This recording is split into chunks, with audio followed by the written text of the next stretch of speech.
हम मैया के एगो गीत गावतानी।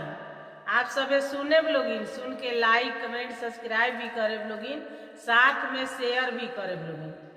गलियानी गलियानी घूमेले मालिनिया, हो की के होली है ना हमारा गुड़ोर के हरावा, हो की के होली है ना हमारा गुड़ोर के पुलावा, हो की के होली है ना अपना मोहलिया से निकलेली सीतोली मैया, हमहू ले बना तोहरा डोलिया के पुलावा, हो की हम ले बना तोहरा गुड़ोर के हरावा, हो की हमहू ले बना। तू रौरा तो होई मैया पर्वत पहाड़िया, हो की कोई से देहब ना हमारा फुलावा के दमावा, हो की कोई से देबो ना।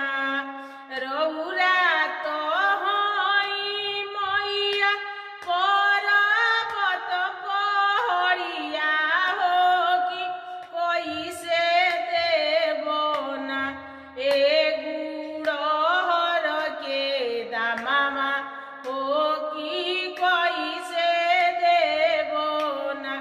जवाना बोझिनिया के दिहानी बालकवा, हो उहे रे दीहेना ए उहे रे दीहेना तोहरा गुड़ोर के दमावा, हो उहे रे दीहेना।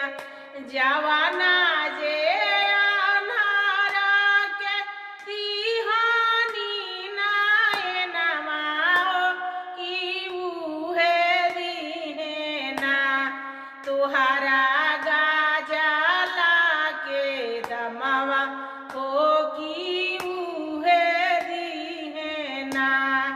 अवना जे कोढ़िया के दिहानी जे कायवा, हो उहे रे कोढ़िया ना दीहे गाजला के दमावा, हो उहे रे कोढ़िया ना। जवने जे लांगड़ा के दिहानी पायरवा, हो उहे रे लंगड़ा ना दिहे चुनरिया के दमावा, हो उहे रे लंगड़ा ना। गलियानी गलियानी घूमेले मालिनिया, हो के हो रेली है ना हमारा डोलिया के पुलावा, हो के हो रेली है ना हमारा डोलिया के पुलावा, हो के हो रेली है ना। ठीक है, गाना सुनने के लिए धन्यवाद।